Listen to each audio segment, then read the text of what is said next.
எல்லோருக்கும் நமஸ்காரம். இன்றைக்கி நம்ம பார்க்க போகிற வாசகம் சேதத்தால் முதிர்ச்சி அடைகின்றோம் மற்றும் வயது அடிப்படையில் அல்ல. இந்த சேதம் அப்படின்னு நம்ம சொல்கிறச்சே அது நெகட்டிவாக தான் நம்ம கேள்விப்படுறோம். அதை நம்ம பாசிட்டிவாக நடக்கிற இடத்துல நம்ம கவனம் அவ்வளவு இருக்கிறதில்ல. இப்போ ஃபார் எக்ஸாம்பிள் நீங்கள் எடுத்துக்கிட்டிங்கன்னா, ஒரு முட்டையிலேருந்து ஒரு கோழி குஞ்சு வெளியில் வருது. அது எப்படி வருது? அந்த முட்டையை சேதப்படுத்திட்டு தான் வெளியில் வருது. அப்படின்னா ஒரு உயிர் அந்த முட்டையிலேருந்து வெளியில் வருது, அதை உடைச்சிட்டு தான் வருது. அதே மாதிரி ஒரு பட்டாம்பூச்சி அது அதோடைய அந்த கூட்டை உடைச்சிக்கிட்டு தான் அது பறக்க ஆரம்பிக்குது. இப்படி நம்ம நேச்சரையே எடுத்துக்கிட்டோம்னா ஒரு சேதத்தில் தான் ஒரு உயிர் பிறக்கிறது.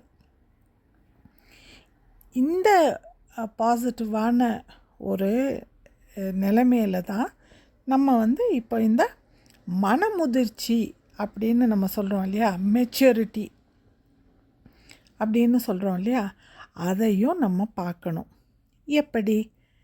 இப்போது இந்த மனம் இருக்க, இது எப்படி முதிர்ச்சி அடைகிறது அப்படின்னு நம்ம பார்த்தோம் அப்படின்னா, இது வெறுமை நம்ம இந்த மனசை பற்றி தெரிஞ்சுக்கிறதுனால மட்டுமே இந்த மனசு ஒரு முதிர்ச்சி அடைகிறது கிடையாது. இந்த மனசை நம்ம ஒரு அனுபவத்துக்குள்ளே செலுத்தரிச்சா நமக்கு இந்த முதிர்ச்சி ஏற்படுது. இந்த மனம் வெறுமை நம்ம டிசிஷன்ஸ் எடுக்கிறதுக்கு மட்டும் நம்ம இதை யூஸ் பண்ணுறதில்ல. இதை செய்யலாமா, செய்யக்கூடாதா, பண்ணலாமா, பண்ணக்கூடாதா அப்படிங்கிறதுக்காக மட்டும் இந்த மனம் இல்லை. இந்த மனம் நம்மளை பற்றி தெரிஞ்சுக்கவும் இந்த உடம்பை பாதுகாக்கவும் இந்த மனம் நமக்கு தேவைப்படுது.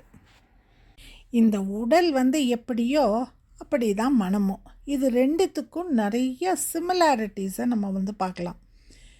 இப்போ இந்த உடம்பு எப்படி வளர்ச்சி அடையுதோ, எப்படி ஒரு குழந்தையிலேருந்து ஒரு அடல்ட்டாக நம்ம ஆறமோ, அதே மாதிரி இந்த மனமும் வளர்ச்சி அடைகிறது. ஒரு 10 வயசு ஒரு குழந்தை இருக்கிற அதோடைய அந்த சிந்தனையாக இருக்கட்டும், அதோடைய அந்த அனுபவமாக இருக்கட்டும், நீங்கள் பார்த்தீங்கன்னா ரொம்ப கம்மியாக இருக்கும். ஆனால் அதே குழந்தை 30 வயசுலேயோ 40 வயசுலேயோ அது சிந்தனையை செலுத்தரிச்ச அதோடைய அந்த பரிணாம வளர்ச்சியை நம்மளால் பார்க்க முடியும். அதே மாதிரி இந்த உடம்பு மாதிரியே இந்த மனமும் நிறைய விதத்தில் மாற்றம் அடையும்.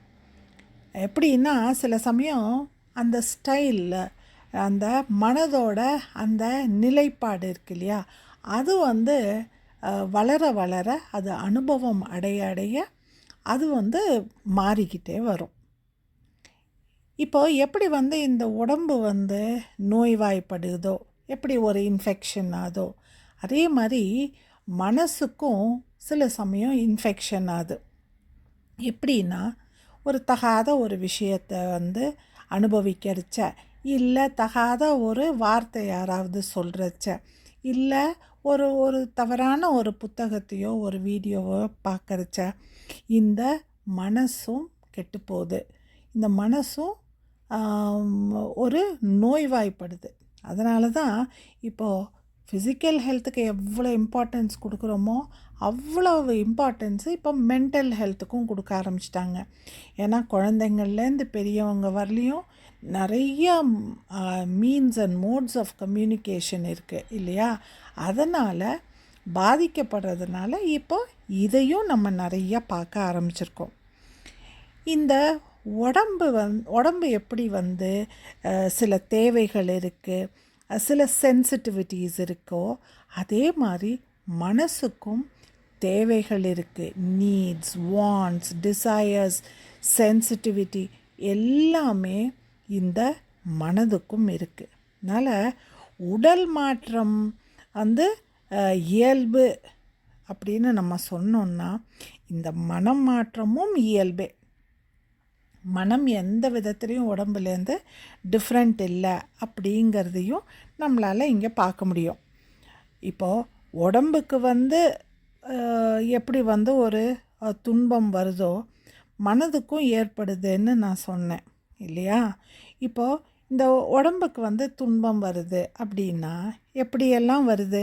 இப்போ சில சமயம் நம்ம எக்ஸசைஸ் பண்ணுறோம், ஒரு மேரத்தான் ஓடுறோம், இந்த உடம்பை நம்ம வருத்திக்கிறோம்.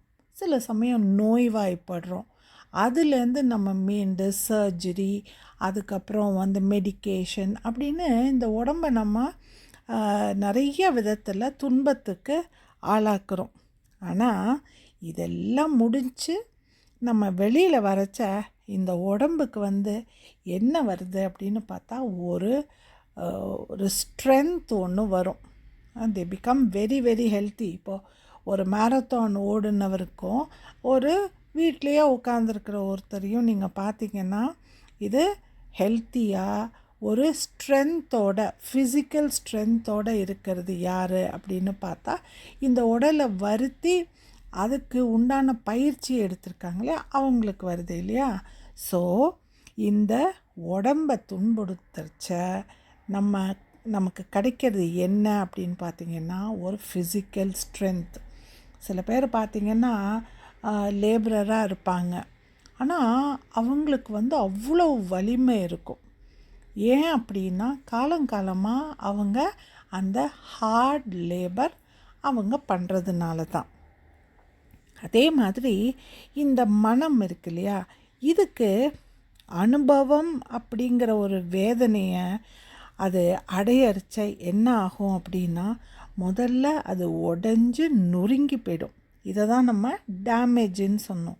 ஆனால் அதுலேருந்து அந்த மனம் வெளியில் வரைச்ச என்ன ஆகும், அது எப்படி ஒரு உடம்புக்கு வந்து ஒரு ஸ்ட்ரென்த்து கிடைக்குதோ அதே மாதிரி இந்த மனசுக்கும் மெச்சூரிட்டி அப்படிங்கிற ஒரு நிலை ஏற்படும். அதனால் இந்த maturity is the attitude of the mind, while strength is the achievement of the body. இப்போது இந்த அனுபவத்தை வந்து உணவாக எடுத்துட்டு வளர்ந்து முதிர்ந்து இருக்கும் மனம் அது அடையிற நிலையை பற்றி இப்போ நம்ம வந்து பார்க்கலாம். இப்போ ஒருத்தருக்கு வந்து அவரோட வாழ்நாளில் சாப்பாட்டுக்கு ரொம்ப கஷ்டப்பட்டு, உடைக்கு ரொம்ப கஷ்டப்பட்டு, ஒரு வீடு இல்லாமல் அவங்க தவிச்சு, இந்த மாதிரி ஒரு வறுமைக்கு உட்படுத்தப்பட்டு ஒரு தளர்ந்த நிலையில் இருந்து அவங்க வந்து அவங்களோட கடின உழைப்பால் ஒரு உறுதியால் அந்த சஸ்டெயினபிலிட்டி வேணும் அப்படின்னு மனசில் ஒரு சபதம் எடுத்துக்கிட்டு அதுக்காக உழைச்சி வெளில வராங்க இல்லையா? நீங்கள் அவங்கக்கிட்ட நீங்கள் பார்த்தீங்கன்னா அவங்கக்கிட்ட ஒரு மெச்சூரிட்டி இருக்கும். இந்த உணவு, உடை, வாழ்வியல் இதை ஒட்டின அவங்களுக்கு இருக்கிற அந்த முதிர்ச்சியை வந்து நம்ம சர்வைவல் அப்படின்னு சொல்லலாம். அது ஒரு ஃபியர் பேஸ்ட் வாழ்வியல். ஏன்னா அந்த வறுமை தனக்கு திரும்பி வந்துருமோங்கிற அந்த ஒரு மோடுலேயே அவங்க செயல்படுவாங்க. அவங்களுக்கு இந்த ஏரியாவில் பயங்கர ஒரு மெச்சூரிட்டி இருக்கும், ஆனால் மற்ற ஏரியாவில் அவங்களுக்கு இல்லாமல் இருக்கலாம். ஃபார் எக்ஸாம்பிள், இமோஷ்னலாக ஒருத்தர் வந்து ரொம்ப கஷ்டப்பட்டிருக்காங்க அப்படின்னா, ஆனால் அவங்களுக்கு எல்லா விதமான சௌகரியமும் இருக்குது அப்படின்னா அவங்களுக்கு இந்த சர்வைவலை பற்றின ஒரு மெச்சூரிட்டி இல்லாமல் இருக்கும். ஆனால் இமோஷ்னலாக ஒரு ஸ்ட்ரென்த்தை கெயின் பண்ணியிருக்கும், அதனால் அவங்களுக்கு இமோஷ்னல் மெச்சூரிட்டி இருக்கும். அடுத்தது நீங்கள் பார்த்தீங்கன்னா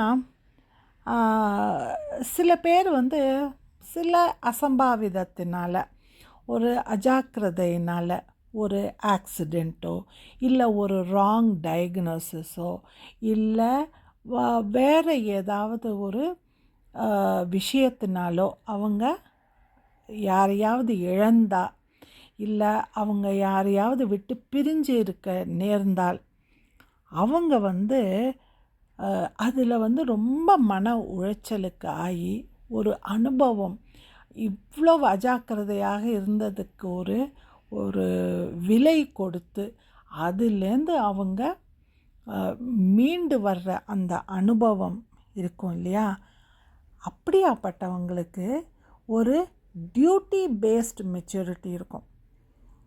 இந்த மாதிரி ஒரு அனுபவத்துலேருந்து வெளியில் வந்திருக்கிறவங்க என்ன பண்ணுவாங்க, எப்போயும் ரொம்ப ஜாக்கிரதையாக இருப்பாங்க.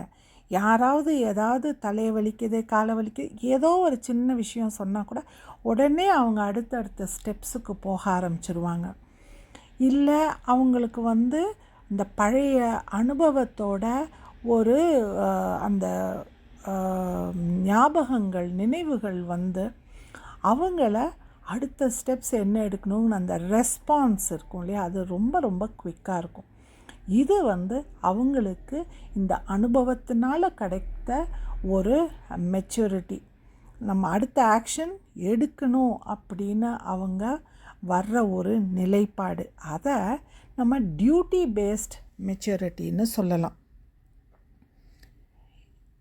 இன்னொரு விதமான மெச்சூரிட்டி என்னென்னா, சில பேருக்கு நம்ம வெற்றி அடையணும், நம்ம நிறையா காசு பணம் சம்பாதிக்கணும், பவர் இருக்கணும், எனக்கு ஸ்டேட்டஸ் இருக்கணும், அதனால் நான் நிறையா உழைப்பேன், டிசிப்ளின்டாக இருப்பேன், ஃபோக்கஸ்டாக இருப்பேன் அப்படின்னு ரொம்ப கஷ்டப்பட்டு இந்த ஒரு மாற்றத்தை அவங்க ஏற்றுண்டு they will be working very very hard. அப்போது அவங்க ஸ்ட்ரகிள் ஆகி சில சமயம் அவங்க அந்த ஃபெயிலியர்ஸை ஃபேஸ் பண்ணக்கூடிய நிலைமை கூட வரலாம். அப்படி அந்த ஃபெயிலியரெல்லாம் ஃபேஸ் பண்ணி அந்த டிசப்பாயின்மெண்ட்டுங்கிற ஒரு அனுபவத்தை எடுத்துக்கிட்டு அவங்க வெளியில் வரச்ச அவங்க இந்த சக்ஸஸ்ஸுங்கிற அந்த இடத்த நோக்கி அவங்க நகருவாங்க. ஸோ அது ஒரு சக்ஸஸ் பேஸ்ட் மெச்சூரிட்டி. இதெல்லாம் பண்ணால் இதெல்லாம் இப்படி நடக்கும், இதெல்லாம் பிட்ஃபால்ஸ் இருக்கும், இப்படி நம்ம வாழ்வியல் இருக்கணும் அப்படின்னு அவங்களுக்கு அதனால் அவங்களுக்கு ஒரு அனுபவம் வந்திருக்கலாம். நான் கொடுத்த இந்த 3 நிலைகளிலுமே சில பேர் 1 or 2 it will be in common. எல்லாமே அவங்களுக்கு அவங்க அனுபவிச்சிருப்பாங்கன்னு சொல்ல முடியாது. இந்த அனுபவத்தை தான் நம்ம ஒரு மெச்சூரிட்டி அப்படின்னு சொல்கிறோம். இந்த மெச்சூரிட்டிக்கு அவங்க கொடுத்துருக்கிற விலை என்ன அப்படின்னு பார்த்தோன்னா, அது அவங்க பட்ட அந்த கஷ்டங்கள், அதுதான் அவங்க இதுக்கு கொடுத்துருக்கிற விலை. இதை தான் நம்ம டேமேஜ் அப்படின்னு சொல்கிறோம். இந்த டேமேஜ் தேவையா அப்படின்னா கண்டிப்பாக தேவை. இந்த அனுபவம் நமக்கு தேவையான கண்டிப்பாக நமக்கு தேவை. இந்த அனுபவத்தை நம்ம அனுபவித்து அதனால் வர ஒரு சுகத்தை நம்ம பார்க்கறச்ச நமக்குள்ள ஒரு மெச்சூரிட்டி வரும், ஒரு அண்டர்ஸ்டாண்டிங் வரும். அந்த அண்டர்ஸ்டாண்டிங் வரச்ச நமக்கு எல்லா விஷயங்களும் கொஞ்சம் கொஞ்சமாக புரிஞ்சு அந்த பர்பஸ் இன் லைஃப் அதை நோக்கி நம்ம நம்ம வாழ்க்கையை நடத்த ஆரம்பிப்போம். அப்படி நம்ம அனுபவத்தை செலுத்தரிச்ச நமக்கு மேஜராக புரியக்கூடிய விஷயம் என்னன்னு பார்த்திங்கன்னா, இந்த inter relationship between the mind, the body and the environment. நம்ம இருக்கிற இந்த என்வாயரமெண்ட் இருக்கு இல்லையா, இதுவும் ரொம்ப ரொம்ப முக்கியம் நம்மளுடைய இந்த அனுபவத்துக்கு. அதனால் ஒரு மெச்சூர்டு மைண்டுக்கு ஒரு ஹெல்த்தி பாடி தேவை. ஏன்னா இதெல்லாம் என்டியூர் பண்ணுறது இந்த பாடி தான். அந்த அனுபவம் என்ன மாதிரி ஒரு அனுபவமாக இருந்தாலும் இந்த பாடி தான் அதை என்டியூர் பண்ணுது. அதனால் ஒரு ஹெல்த்தி பாடி நமக்கு தேவை. அந்த ஹெல்த்தி பாடிக்கு சப்போர்ட்டிவாக இருக்கிறது இந்த என்வாயரமெண்ட். அதனால் நம்ம இந்த மூணையும் நம்ம அண்டர் எஸ்டிமேட்டே பண்ண முடியாது. அப்படி நம்ம அதை புரிஞ்சுக்கரிச்சா இந்த மெச்சூரிட்டி நம்மளுடைய அனுபவத்தில் வருது, which is again driven by the environment and accelerated by the body to damage and control the mind. இந்த புரிதல் நமக்கு வந்துருச்சுன்னா இந்த நாள் மட்டும் இல்லை, எல்லா நாளும் திருநாளே. நன்றி, வணக்கம்.